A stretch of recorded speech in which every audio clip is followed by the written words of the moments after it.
আমার সংসারের কোনো কাজ করতে যাইয়া, চাহিদা মিটাইতে যাইয়া যদি হালাল পথ থেকে হারাম পথে উপার্জন করে তাদেরকে খাওয়াই, যদি বাবারে যায় ডাক দিয়ে কই বাবা আমি এই অপরাধী, তুমি একটু ভাগিদার হইবা, বাবাই আমার ডাক দিয়ে কইব শিল্পী রে আমি তোর এত বড় করে লালন পালন করছি, এটা তোর কর্তব্য, আমারে তুই খাওয়াইবি, কি কইরা খাওয়াইবি এটা আমি জানি। মারে যায় কইবেন মা একই কথা, ভাই বোন যায় বলবেন ভাই বোন একই কথা কইব। একমাত্র মুর্শিদ কেবলা, একমাত্র নিদান কালের সাথী, যেই মুর্শিদ কেবলা আমার যত কিছু পাপ আছে সমস্ত কিছু নিজের কাঁধে বহন কইরা ভক্তের পাপ এ হলো যার যার মুর্শিদ। মুর্শিদ বিনে ভক্তের কোনো গতি নাই, মুর্শিদই একমাত্র ভক্তের ভরসা।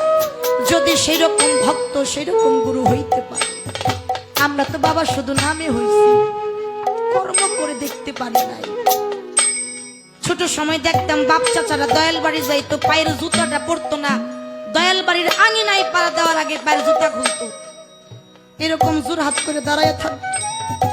কোন সময় যেন আমরা বলছেন একটা আদেশ আমারে দিবে, আর এখন আমরা দয়াল বাড়ি যাই, যাইয়া কেমন একটা ভাব লইয়া যেন বয়ে থাকি, আমার ধারায় কি প্রেম হবে, আমার ধারায় কি ভজন হবে, আমার ধারায় কোনো কিছু সম্ভব না।